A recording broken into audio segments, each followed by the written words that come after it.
Sa ngalan ng Ama, ng Anak at ng Espiritu Santo, Amen. sumainyo ang Panginoon. At sumainyo rin. Mga kapatid, halinan dumulog sa banalahapag ng Panginoon at upang tayo maging marapat makibahagi sa ating pagdiriwang, aminin natin ang ating mga kasalanan. Inaamin ko sa makapangyarihang Diyos at sa inyo mga kapatid, na lubha akong nagkasala sa isip, sa salita at sa gawa, at sa aking pagkukulang. Kaya isinasamo ko sa mahal na Birheng Maria, sa lahat ng mga anghel at mga banal, at sa inyo mga kapatid, na ako'y panalangin sa Panginoong ating Diyos. Kawan tayo na makapangyarihang Diyos, patawarin tayo sa ating mga kasalanan at patnubayan tayo hanggang sa buhay na walang hanggan. Amen. Amen.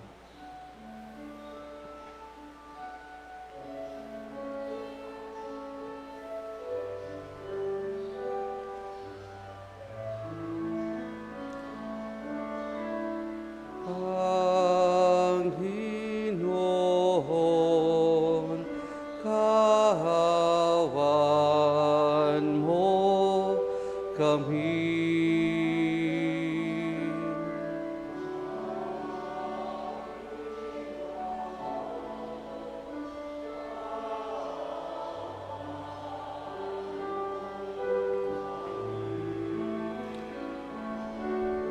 Kristo, kahawan mo kami.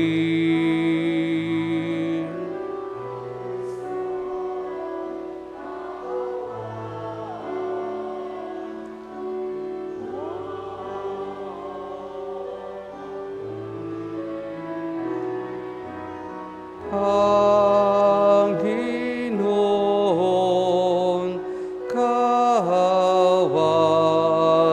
mo kami.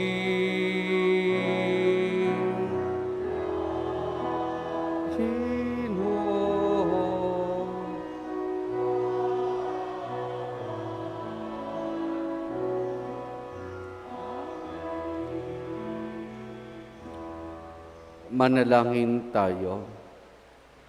Ama naming makapangyarihan, maisulob nawa naming palagian ang mga galing sa Espiritu ng kabanalan upang sa salita at gawa ay aming magampanan ang lahat ng iyong mga kinulugdan sa pamamagitan ni Jesus kasama ng Espiritu Santo magpa sa walang hanggan. Amen. Amen.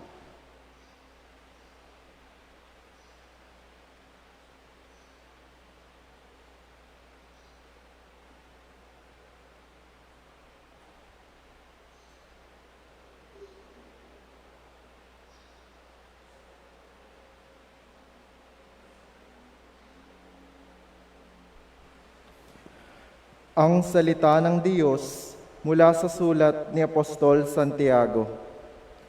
Huwag kayong maghinanakitan, mga kapatid, upang hindi kayo hatulan ng Diyos, sapagkat malapit nang dumating ang hukom.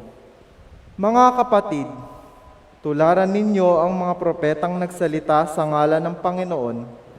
Buong tiyaga silang nagtiis ng kahirapan. Sinasabi nating mapalad ang mga matitiyaga at nagtitiis.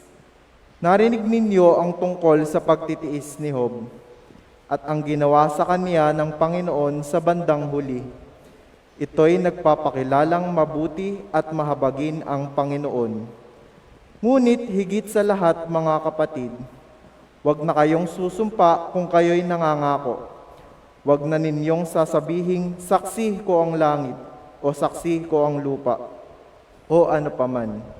Sapat nang sabihin ninyo oo kung oo at hindi kung hindi, upang hindi kayo hatulan ng Diyos. Ang salita ng Diyos. Salamat sa Diyos. Salmong tugunan, ang ating mahabaging Diyos ay nagmamagandang loob. Ang ating mahabaging Diyos ay nagmamagandang loob. Panginooy papurihan, purihin mo kaluluwa. Ang pangalan niyang banal, purihin mo sa tuwina. Ikaw ang aking kaluluwa, ang Diyos ay papurihan, at huwag mong lilimutin yaong kanyang kabutihan. Ang ating mahabaging Diyos ay nagmamagandang loob. Ang lahat kong kasalanay siya ang nagpapatawad. Ang anumang aking sakit, ginagamot niyang lahat. Sa bingit ng kamatayan, ako ay inililigtas, at pinagpapala ako sa pag-ibig niya't habag. Ang ating mahabaging Diyos ay nagmamagandang loob. Kay ganda ng kalooban, mahabagin itong Diyos. Kung magalit ay banayad, kung umibig na may lubos.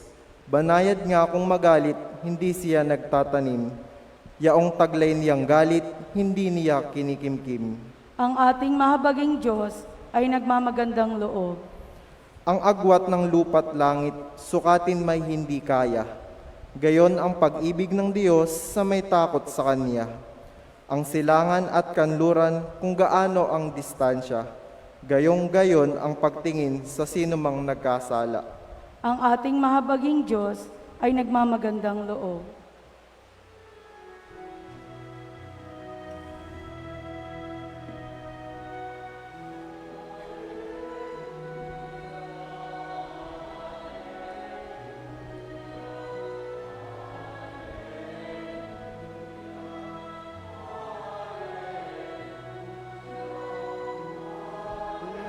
Hallelujah, hallelujah,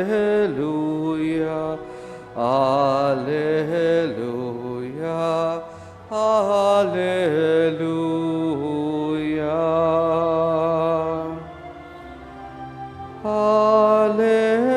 Hallelujah, hallelujah,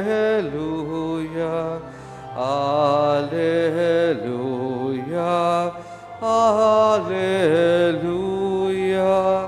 hallelujah, hallelujah, hallelujah, hallelujah,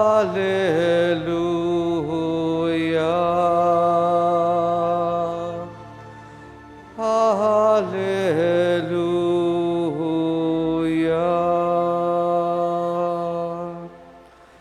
Sumainyo ang Panginoon. At sumainyo rin. Ang mabuting balita ng Panginoon ayon kay San Marcos. Papuri sa iyo, Panginoon. Noong panahong iyon, si Jesus ay nagtungo sa lupay ng Judea at nagtuloy sa ibay ng Ilog Jordan. Muli siyang pinagkalipunpunan ng mga tao at tulad ng dati nagturo sa kanila. May mga Pariseong lumapit kay Jesus. Ibig nilang masido siya kahit kanilang tinanong, na ayon ba sa kautusan na hiwalayan ng lalaki ang kanyang asawa? Tugon niya, anong utos sa inyo ni Moises? Sumagot naman sila, ipinahintulot ni Moises na hiwalayan ng lalaki ang kanyang asawa matapos bigyan ng kasulatan ng paghihiwalay. Ngunit sinabi ni Jesus, dahil sa katigasan ng inyong ulo, kaya niya inilagda ang utos na iyon.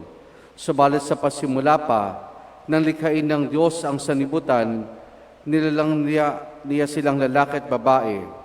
Dahil dito'y iiwan ng lalaki ang kanyang ama at ina at magsasama sila ng kanyang asawa at sila'y magiging isa.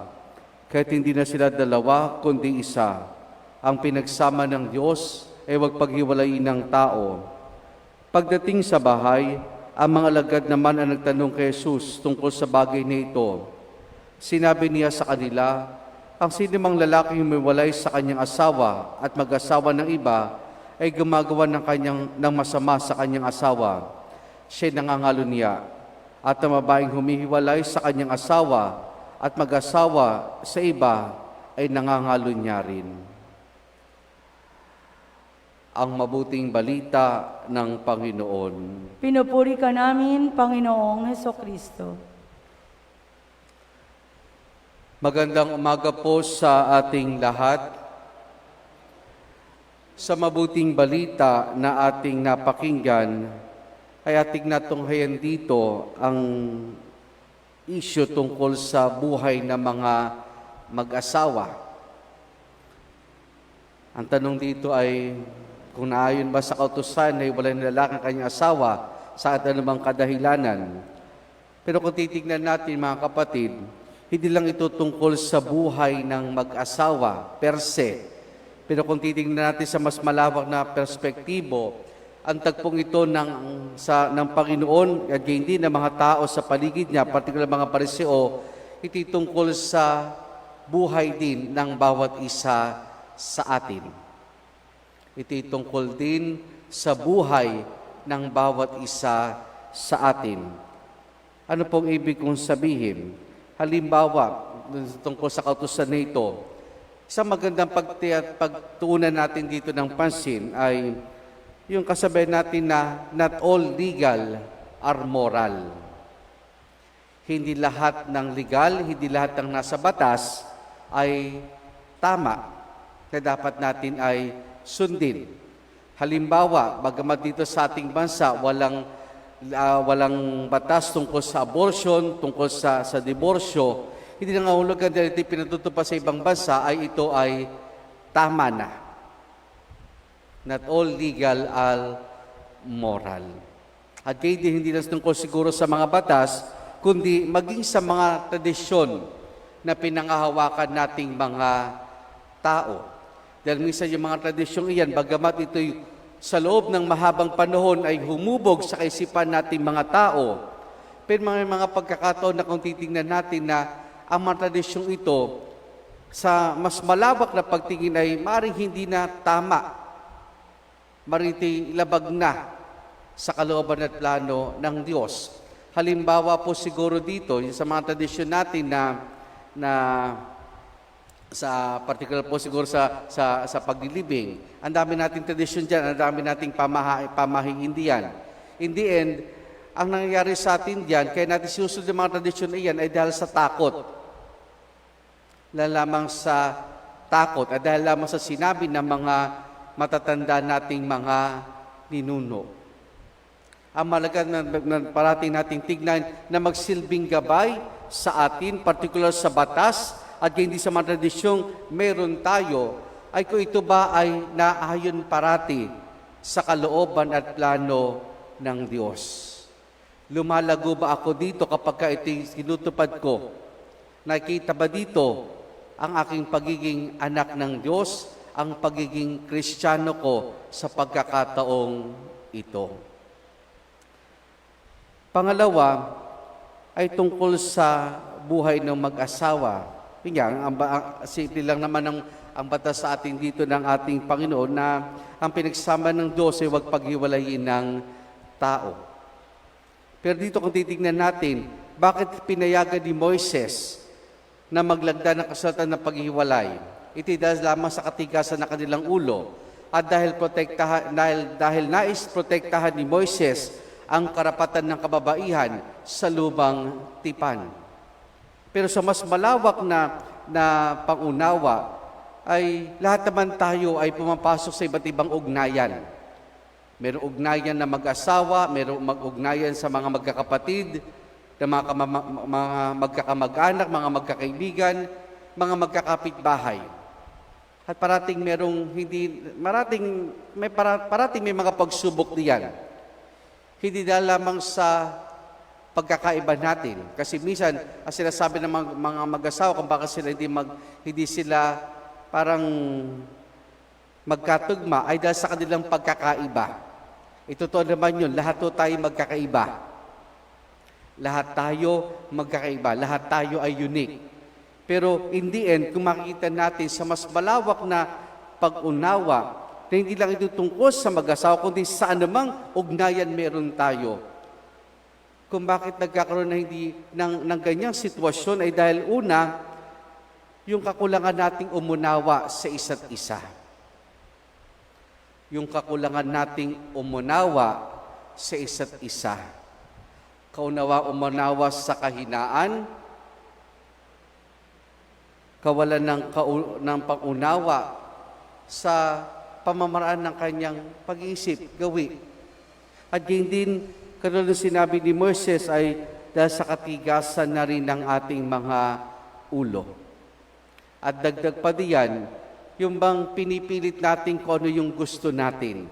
At kung pinipilit natin ang gusto natin, para bang sinasabi natin na yun lamang ang tama at yun lamang ang dapat na sinusunod parati natin. At hindi lang natin, kundi ng lahat ng mga tao sa ating paligid. Kaya ito hindi lamang tungkol sa ugnayan ng mga mag-asawa, kundi ito tungkol sa anumang uri na ugnayan na meron ang bawat isa sa atin. May mga pagkakataon, magkakaibigan, nagkakatampuhan ng mga magkakapitbahay na nagkakaroon na hindi pagkakaunawaan. Dahil nga minsan yun ang kulang natin. Yung umunawa, sumusobra naman tayo sa katigasan ng ulo, sumusobra naman tayo sa pagpupumilit. So anong gusto natin na para bagang iyon lamang ang tama at dapat na sinusunod ng bawat isa sa atin. Sa huli mga kapatid, ang parating nating isaisip, ang parating nasa isip at puso ng Diyos ay kung anong makabubuti para sa bawat isa sa atin. Kung anong makabubuti para sa bawat isa sa atin. Amen.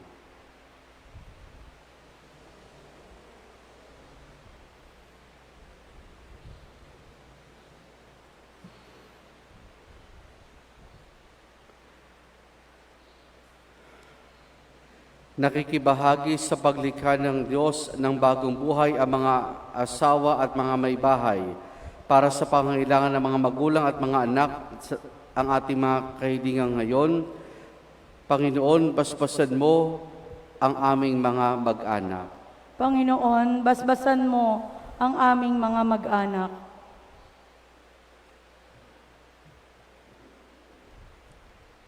Ang ating simbahan naway maging totoo sa kaniyang pagtatanggol sa integridad ng sakramento ng kasal at pamilya. Manalangin tayo sa Panginoon. Panginoon, basbasan mo ang aming mga mag-anak. Ang mga pinuno ng gobyerno at mga mambabatas naway magpasa ng mga batas at panuntunan na nagtatatag ng pamilya at hindi sumisira nito. Manalangin tayo sa Panginoon.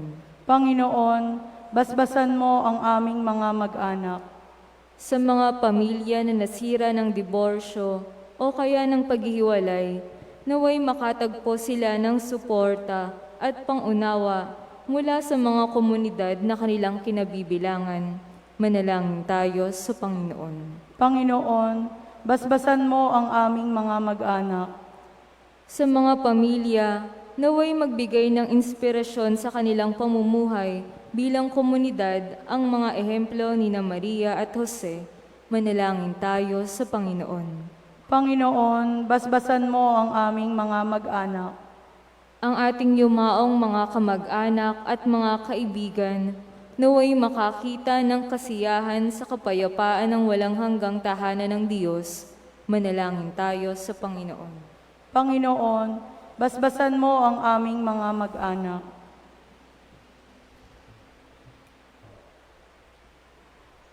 Ating idulog sa Diyos, iwa pa nating intensyon at panalangin.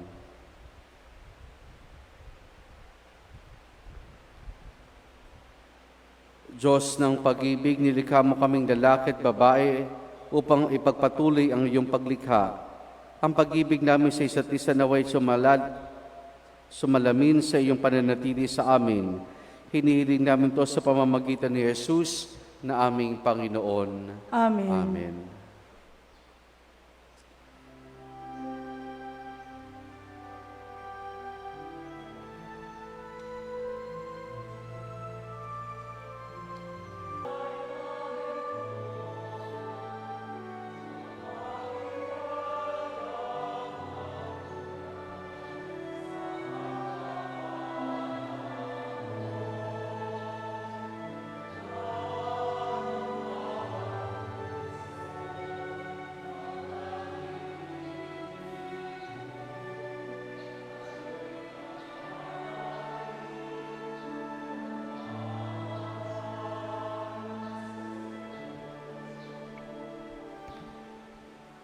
Manalangin kayo mga kapatid upang ang paghain natin ay kalugdan ng Diyos amang makapangyarihan. Tanggapin nawa ng Panginoon itong paghahain sa iyong mga kamay, sa kapurihan niya at karangalan, sa ating kapakinabangan, at sa buong sambayan niyang banal. Ama naming lumikha, sa pagganap namin ng banal na pagdiriwang, upang ikaw ngay aming paglingkuran, hiniling namin naway mapakinabangan ng aming niyahain, sa iyong karangalan sa pamamagitan ni Jesus, kasama ng Espiritu Santo, magpa sa walang hanggan. Amen. Sumainyo ang Panginoon. At sumainyo rin. Taas sa Diyos sa inyong puso at diwa. Tinaas na namin sa Panginoon. Pasalamatan natin ng Panginoong ating Diyos. Marapat na siya ay pasalamatan. Ama naming makapangyarihan, tunay nga marapat na ikaw ay aming pasalamatan sa pamamagitan ni Jesus na aming Panginoon. Lubang nabagbag ang kanyang loob sa pagkakamali ng tao sa sansinukob, kahit pinabuti niyang siya'y panganak ng birhen bukod mong pinagpala sa babaeng lahat. Sa labi ng ibing kamatayan kami inago na namatay mong anak. Sa pagkabuhay niya kami kanyang binuhay, upang kaugnamin namin sa iyo huwag magwakas. Kaya kaisa ng mga anghel, nagsisiawit ng papuri sa ng walang humpay sa kalangitan, kami nagbubunyi sa iyong kadakilaan.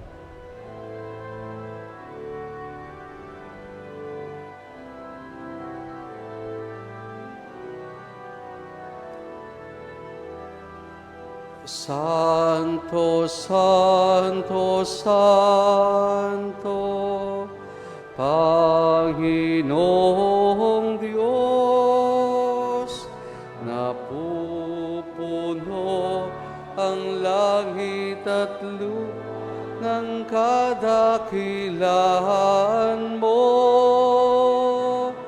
Hosana, Hosana, Hosana sa kaitaasan.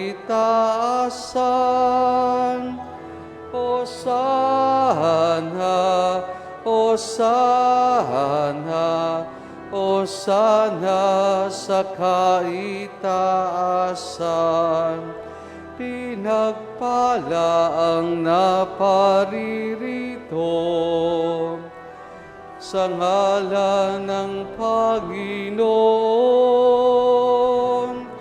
Hosana, Hosana, Hosana sa kaitaasan. Hosana, Hosana, Hosana sa kaitaasan.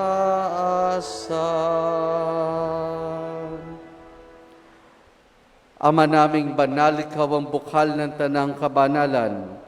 Kaya sa pamamagitan ng Espiritu, gawin mong banal ang mga kaloob na ito upang para sa amin maging katawan at dugo ng aming Panginoong Hesukristo. Bago niya pinagtiis ang kusang loob na maging handog, hinawakan niya ang tinapay, pinasalamatan kaniya, pinaghati-hati na yon. Iniabot sa kanya mga alagad at sinabi, tanggapin ninyo lahat ito at kanin itong aking katawan na ihahandog para sa inyo.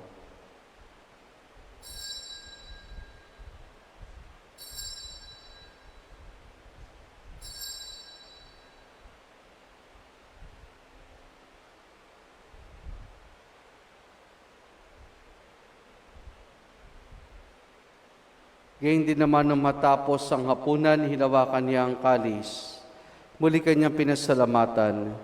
Iniabot niya ang kalis sa kanyang maalagad at sinabi, tanggapin ninyo lahat ito at inumin itong kalis ng aking dugo, ng bago't walang hanggang tipan. Ang aking dugo na ibubuhos para sa inyo at para sa lahat sa kapagpapatawad ng mga kasalanan. Gawin ninyo ito sa pag-alaala sa akin.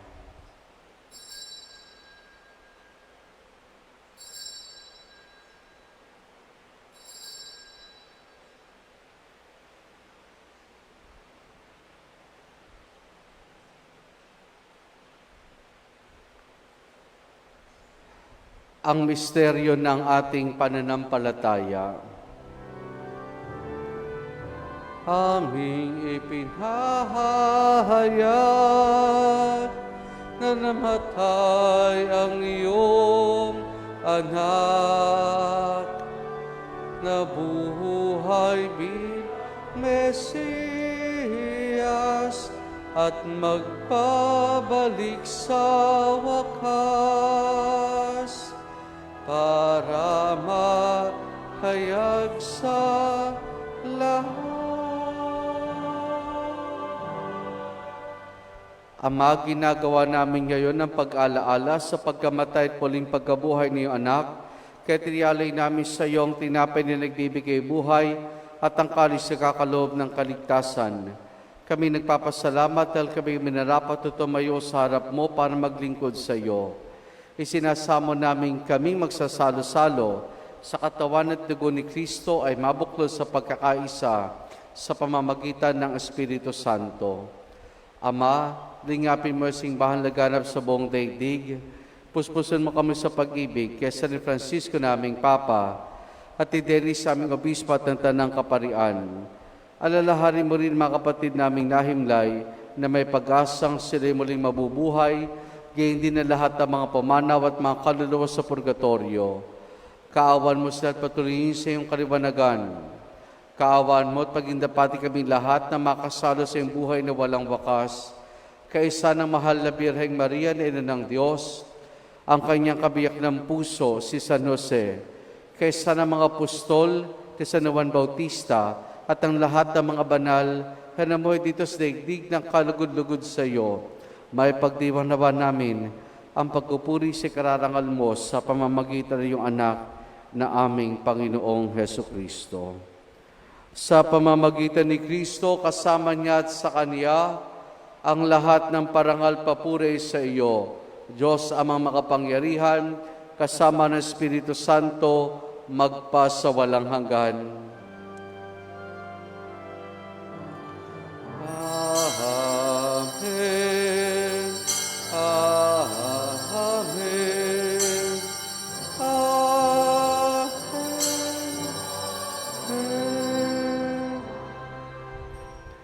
Sa tagubiling mga nakagagaling na utos sa turo ni Jesus na Panginoon natin at Diyos, ipahayag po natin ng lakas loob.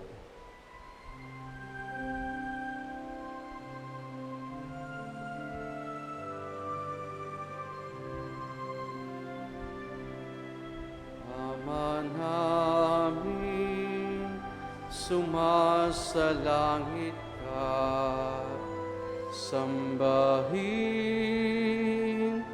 ang ngalan mo, mapasamin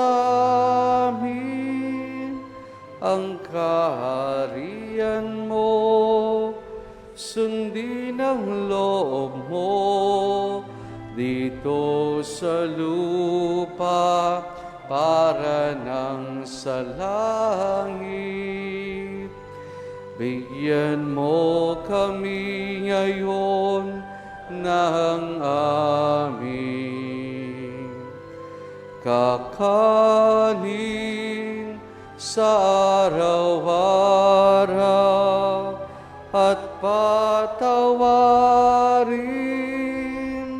mo kami sa aming mga sala para ng pagpapatawad namin sa nagkakasala sa amin, at huwag mo kaming ipahintulot sa tukso, at iadya mo kami sa lahat ng masama.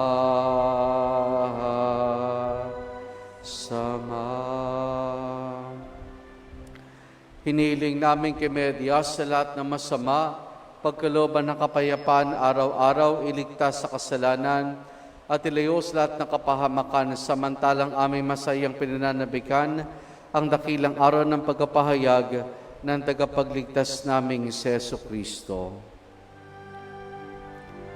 Sapagkat iyo ang kaharian at ang kapangyarihan at ang kapurihan magpakailanman. Amen. Panginoong Jesucristo, sinabi mo sa mga apostol, kapayapaan ang iniwan ko sa inyong aking kapayapaan ang ibinibigay ko sa inyo. Tunghayan mo ang aming pananampalataya at huwag ang aming mga pagkakasala. Pagkalooban mo kami ng kapayapaan at pagkakaisa ayon sa iyong kalooban, kasama ng Espiritu Santo magpa sa walang hanggan. Amen. Ang kapayapaan ng Panginoon ay lagi nawang sumainyo. At sumainyo rin. Mga kapatid, maghangad at magbahagi po tayo ng kapayapaan ni Jesus sa isa't isa. Peace be with you po. Peace be with you.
Narito si Jesus, ang kordero ng Diyos. Siya nagali sa mga kasalanan ng sanlibutan. Mapalad ang mga inaanyayahan niya makiisa sa kanyang banal na piging. Panginoon, hindi ako karapat-dapat magpatuloy sa iyo, ngunit sa isang salita mo lamang ay gagaling na ako.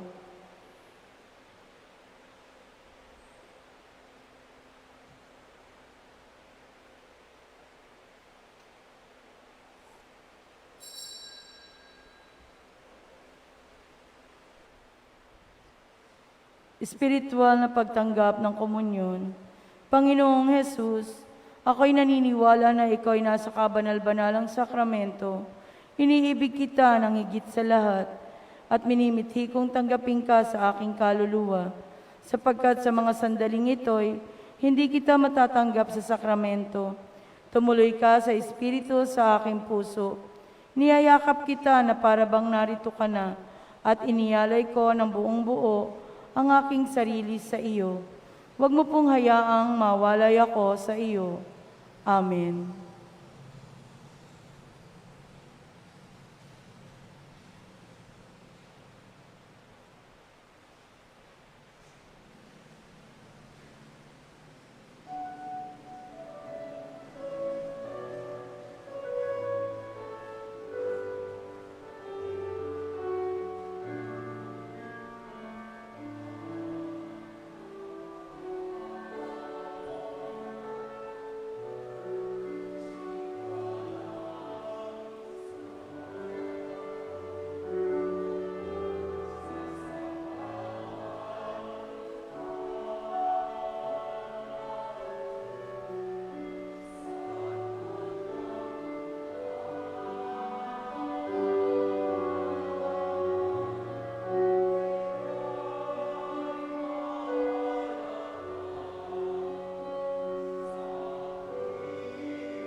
Manalangin tayo. Ama naming mapagmahal, ipagkulob mong aming mapakinabangan ang dulot na kaligtasan na aming pinagsaluhan bilang sangla na yung tiyak na pagsagip sa tanan sa pamamagitan ni Jesus kasama ng Espiritu Santo magpa sa walang hanggan. Amen. Sumainyo ang Panginoon At sumainyo rin. at pagpalain tayong lahat ng mabutit mapagmahal na Diyos Ama, Anak at Espiritu Santo. Amen. Naialay na natin ang pagdiriwan ng banal na misa, kumain tayong taglay ang kapayapaan at pag-ibig ng Panginoon. Salamat sa Diyos. Purihin po natin ang ating Panginoon.